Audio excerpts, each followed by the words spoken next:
te weccoo xibaar amul. gis nga Pâques bii ñu génn juif yi ni ñu koy feetee mooy dañuy jël xale bu ndaw muy laaj rabbin bi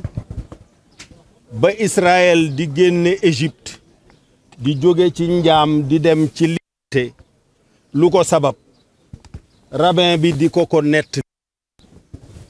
de façon rituelle boobu li ñu ci jublu mooy mu firndeel importance su formation ak information ak information moo ëmb formation xibaar moo ëmb njàngale kon ku koy tasaare jàngalekat nga d'abord te jàngalekat dafa war a am nu mu bindoo am nu mu mel buy wax li muy wax wóor ko bu ñu ko indilee xibaar boo xam ni wérul fa tabayyanu mu leer lu ko ba mu leer mu soog koo joxe wante joxe xibaar rek buñ la waxee nga ne waaw keneen ki jéem naa ko jotuma ko loolu wérul puisque mën nga denc xibaar bi bañ ko tasaare puisque bu xisee tasaaroo weddi ga mën naa bañ a jote ji fa xibaar bu njëkk bi jote donc responsabilité bu njëkk ci journalistes yi loolu lañ leen di ñaanal ginnaaw bu ñu leen baloo baal leen ak ñaan borom bi mu boole ñu jéggal ci bis bu rafet bi di bisu iid di bisu feet te li ñuy feete jar naa feete ndax weer wi ñu ñett la ci yàlla digaate mooy jéggal ñu suñuy rëcc-rëcc yërëm ñu sotti ñu ay xéewal yuy baawaan ba nuppi goreel suñu yaram ci safara waaye sëñ bi lii jar naa feet kat jar naa feet donc moom la ñuy feet bu ñu ko dee feetu nag dañoo war a fexe ba loolu xiif bi ñu xiif mar mi ñu mar bàyyi yu bari yuñ doon def yuy bégal suñu ruux ngir ormal weer wi loolu am jeexital ci suñu comportement à partir d'aujourd'hui loolu moo tax ñuy rafetlu bu baax xutba imam bi ndax lan la xutba jàmm wolof yi sax dañ naan jàmm ak salaam pour mu gën a mu gën a bari rek puisque jàmm mooy salaam mais wolof yi ñoom dañ naan jàmm ak salaam pour gën a insister ci importance su jàmm dama tase ak sama benn oncle ci benn dëj mu ne ma li ma la mën a xamal daal mooy jàmm moom ku ko am ko li nga am lépp da nga ko jaay pour wuute ko te amaana doo ko gis ku am jàmm caaxaan ba ñàkk ko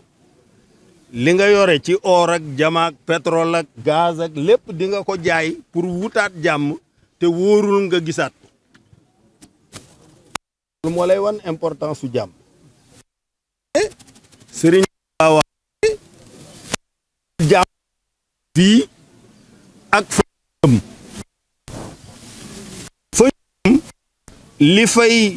li fay nekkal nit àjjana mooy xalbun salim mooy xol bu nekk ci jàmm loolooy àjjana du bërëb booy dem état booy dund la àjjana du bërëb booy dem li Serigne Cheikh di wax état booy dund la Serigne Cheikh nee na lii nit ñi jàppe àjjana jardin d'enfant rekk la ndax yàlla bu ko dara deseetul lu dul jaay sàngara ak i jànq jaratu ko te loolu la ñuy wax ci àjjana dañ naan la déegu sàngara yaa ngi nii wurul ay nii yaa ngi nii déegu meew yaa ngi nii loolu c'est pas important c'est l'état dans lequel on se situe qui est un état de bien-être profond d'un cœur apaisé d'une âme apaisée d'un esprit apaisé c'est ça le paradis li ci des jardin d'enfants la dañ koy naxe naar yi rek ndax ñoom li mu leen tere fii te ñu bëgg ko la leen ni bu ngeen ko bàyyee fii dana bari fële pour nax leen li Serigne Cheikh ne koy aayoon nen ne leen koy aayoon nen ne mais àjjana c'est pas un lieu où on se rend, c'est un état qu'on vit de façon permanente. loolu moo tax muy wax ne les héritiers de Firdaws ils y demeurent éternellement. Éternellement mooy lu dul dakk nag du dakk fii du dakk fële. Ça veut dire que fii àjjana mën na fi am fële mën na fi am boo nekkee ci xol bu apaisé nga xam ni da ngay dilater sa poitrine bu ñu la xasee mu tàbbi ci biir bu ñu la defee lu metti mu tàbbi ci biir bu demee ba fees beneen ñëw nga dilater waat mu dugg tàbbi ci biir sans perturber ton métabolisme. C'est ça le paradis. Donc loolu la ñuy ñaan muy jàmm ji suñu boroom saxal ko. Serigne Cheikh daawul gàmmu ba jeexal te waxul ne yàlla na ngeen nekk ci jàmm di am jàmm may am jàmm ngeen di am jàmm ba déwén ak jàmm loolu la daan wax may am jàmm ngeen di am jàmm ba déwén ak jàmm. C'est ça, c'est la paix. Aujourd'hui, ce qu'on me reproche d'avoir répondu à l'appel de Macky Sall lorsqu'il y a eu cette période de Covid xamuñu woon lan la mu ne ma daal chinois yaa ngi dee américains yaa ngi dee tubaab yaa ngi dee te fii la jëm si xamuñu ndax danañu mucc xamuñu ndax duñu mucc booba dialogue national nañu ba pare ba nga xam ni normalement daf maa war a jox statut chef de l'opposition en 4 milliards looloo dàq fuuf lii ma nekki puisque joxuma dara fii ma toll ci ses bi ay miettes rek mais bu ma nekkoon chef de l'opposition am 4 milliards wër Sénégal kon heure bi dana fekk déjà ma nekk président c'est clair y a aucun doute là-dessus mais mu ne ma loolu la ñuy def wala dañuy gàttandu lii ba mucc ci soog a xam lu ñuy def nga dellu fa nga nekkoon wala nga xam noo def ma ne ko d'accord naa nañ def loolu ñeneen ñi ko deful lu leen ca fekk waa Guinée ñan ñoo daaneel Alpha Condé ana ña ko daaneel ñoo yor nguur ku ko yor kay li ñan ñoo daaneel Ibe déedéet ñi ko daaneel laa wax ñoom imam Dicko la ak opposition bi ana ñu ñoo yor nguur ga ku ko yor waa Burkina ñan ñoo daaneel nguur ga déedéet opposition bi ñoo xeex ci mbedd yi ay balai citoyen yu kenn xamul mais ñan ñoo ko yor armée bi donc du xel nga jàpp ni da ngay daaneel toog c'est complètement irréfléchi.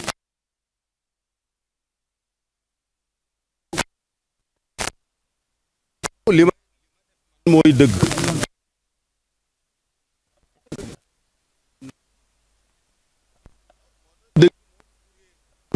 loolu la wolof wax daf ni mooy mujj mais ki ko ñemee def nag mooy ki mu ko leer ni yàlla waajal na ko mu mën a muñ diggante bi mu koy def ak ba dëgg ga di feeñ ci bëtu ñeneen ñi lañu ko cay teg ci jam-jam waaw bu ko mënul rek jaru ko donc jàmm moo am importance te jàmm moom la suñu kilifa yëpp bëgg moom la sëñ Muntaxa bëgg moom la sëñ Mbay Si Mansour bëgg moom la Laayeen yi bëgg moom la Njaasaan bëgg moom la waa Popenguine bëgg moom la Ceneba bëgg moom la roi Oussouye bëgg moom la suñu mbokku séeréer yi ñi topp roog seen bëgg Serigne Cheikh doon wax ba ñu ko laajee ne ko turu yàlla yi dañ ne 100 la 99 yi wax nañ ñu ko centième bi lan la mu ne leen roog seen puisque mooy bu séeréer yi te nekkul ci liste bi puisque xam na ne moom yàlla nee na qu'il se conforme à l'idée que se fait de lui son serviteur donc c'est roog seen c'est possible ndax fii ak 2024 gëm na jàmm jow ñu ragal dina am ci Sénégal man gëm naa ne jàmm ji dina am non président Macky Sall damaa dem këram mu invité ma ndogu ñu julli timis julli gee moo ma jiite timis bi daf ne ma jiiteel ñaar yëpp puisque man bu ma jiitee bu ma juumee yow di nga mën a wax subhanallah mais léeg-léeg yow nga wax ay saar yoo xam ni du ma ko xam boo ci juumee du ma mën a wax subhanallah donc yaa war a jiite ma ne ko déedéet jiiteel timis bi mu jiite timis bi tari ñaari saar benn bi ayatul kursiyu ba mu ko tàmbalee nag ma teewlu gën a teewlu ndax dafa maa daloon ci Ablaye Wade ma jëli ko aéroport mu ñëw dem permanence rek song ayatul kursiyu ma ne yàlla na egg ak jàmm de sinon bu eggul dinañu am problème mais mu tari ko tari bu leer deuxième rakk bi mu tari Quraysh tari bu leer imam bi fàttali na ko falyabudu rabba hadha al bayt alladi at'amahum min juu' wa amanahum min xawf ma ne ko loolu nag mooy sa lettre de mission yow en tant que président de la république puisque yàlla mi ñu moom dafa warloo ak ñun ñaar daf ne fexe ba duñu xiif musal ñu ci xiif dundal ñu ba duñu xiif fexe ba duñu jàq ñu am kaaraange ba duñu jàq ñaar yooyu la yàlla wax loolu mooy alladi at'amahum min juu' wa amanahum min xawf ma ne ko loolu mooy sa mission ma ne ko benn bi yaa ngi ciy def li nga mën yaa ngi defar ay forage yaa ngi def bourse familiale yaa ngi def ay piste et cetera dama dem Bandia fekke waxtaanu ay libanais yoo xam ne dañuy def chasse xamuñu kan laa doon puisque maa ngi sol samay lunettes sama casque ak sama masque ne ñoom dañ daan wër àlli Sénégal yi di rëbb mais li ñu gis ren bi ñu ñëwee ci ay forage ci ay piste ay nangam musuñu ko gis ma woo Macky ma ne ko yow sa affaire u Diamniadio bi mu ngi bëgg a romb Diamniadio sa vision bi parce que li ma yi ma toogal ñu ngi wax say piste ay Matam ay Podor ay village yu kenn yoo xam ni boo fa demee léegi c'est complètement transformé ma ne ko loolu yaa ngi ci mais fii Sénégal toll nit ñi jàq na puisque defe nañ ni le 30 bii la Sénégal di tàkk ndax procès Ousmane Sonko bi ma ne ko léegi nag man am na lu ma ci bëgg a def mais du ma la wax lan la danga may rek bu ma defee ba pare bu la neexee alhamdulilah bu la neexul nga dàq ma yaa yor décret bi donc y a pas de souci mu ne ma bon d'accord vas-y ci laa xëyee ci fajar bi dem seeti Ousmane Sonko falaa jullee fajar tari inna anzalnaahu fi laylatil qadr jeexe salaamun hiya hatta matla'il fajr pourquoi jàmm ji di yam fajar pourquoi salaamun hiya hatta matla'il fajr yàlla moo ñu ëpp doole ñun ñëpp ragalul kenn et pourtant il fait descendre tous ses décrets la nuit inna anzalnaahu fi laylatil qadr tous les décrets il les fait descendre là et il dit c'est protégé et préservé jusqu'à l'aube parce que guddi du gis li muy def lan la mais fajar gi mooy frontière u guddi ak bëccëg bu ko muree rek ñi nga xam ni ñi décret bi neexu leen ñooñu ñooy jóg nag nekk ay xannaas di yu was wisu fii su duuri naas moo xam minal jinnat wan naas loolu moo tax yàlla pour se protéger de ces humains-là de là-bas il dit seulement a'uuzu bi rabbil falaq il convoque seulement la seigneurie mais quand il s'agit de l'homme il convoque rabbinas malikinas ilahinas il convoque les trois attributs il convoque la seigneurie la déité la royauté pour pouvoir maîtriser l'homme donc l'homme est dangereux et le Sénégal l'est plus le Sénégalais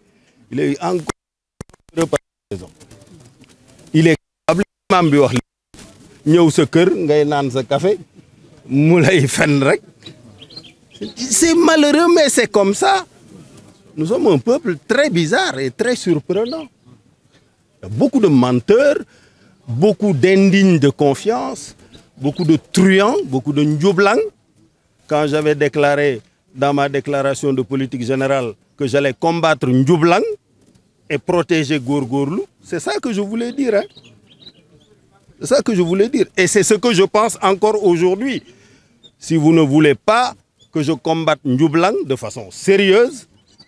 ne m'élisez pas.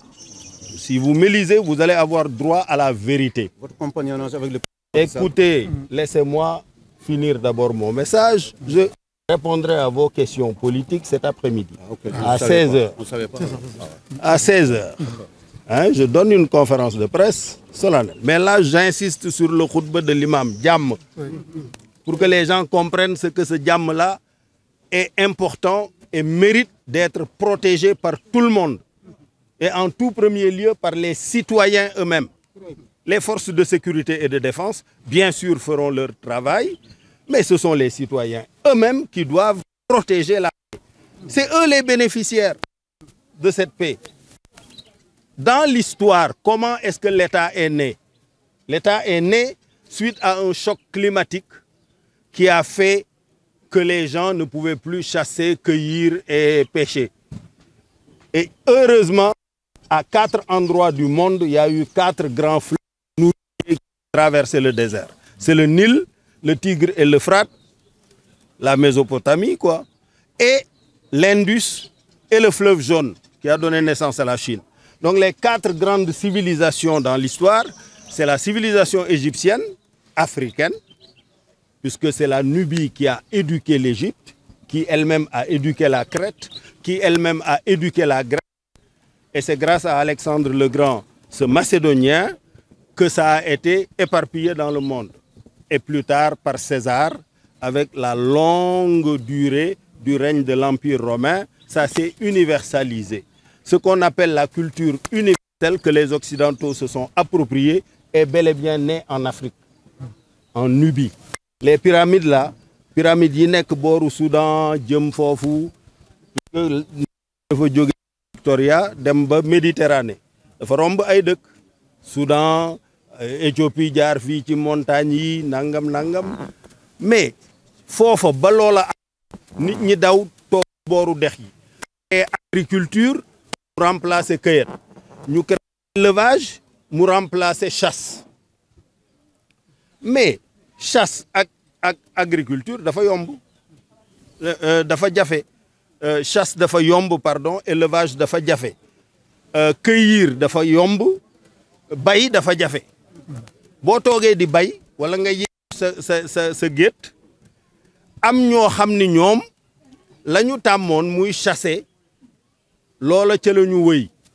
ñuy ñëw di sàcc nag yeeg xar yeeg bëy yi éleveurs yi mooy vol de bétail bu ñu fekkee sa sàq fees ñu sàcc ko ay dem ba sonn créer pharaon pharaon ñu ne buur bi ñaari fonction rek nga am benn bi mooy ndox mi jóge lac Victoria jëm si Égypte ña nekk ci kaw bu ñu ko téyee jëfandikoo ko ñoom rek ñun ñi nekk ci suuf di loru ceux qui sont d'amont ne doivent pas retenir l'eau et empêcher à ceux qui sont d'aval d'en bénéficier. Deuxième fonction mooy ñun dañuy bay bi dafa laaj nga ruuj dafa laaj nga jëmbat dafa laaj nga toppatoo après nga def sa sàq denc pour bu amee difficulté nga am loo jëfandikoo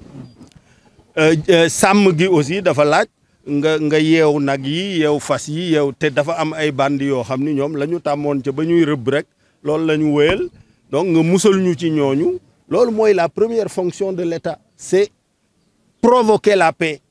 pour que ceux qui ont des activités économiques légitimes ne se préoccupent pas de leur sécurité. Loolu la.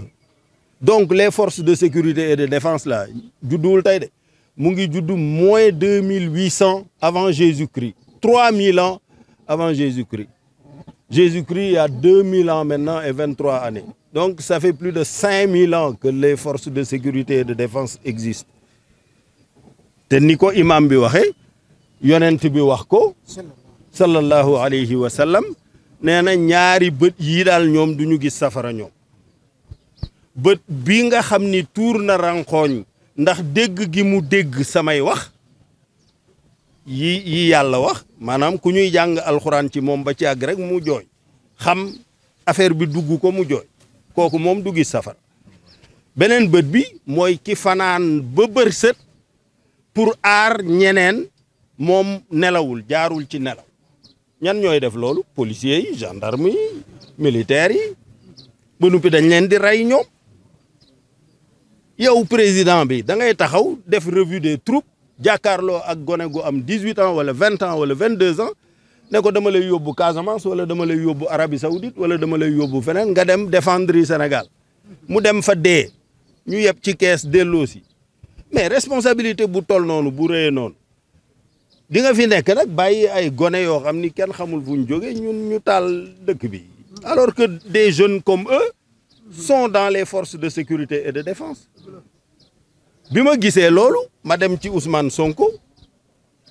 ma ne ko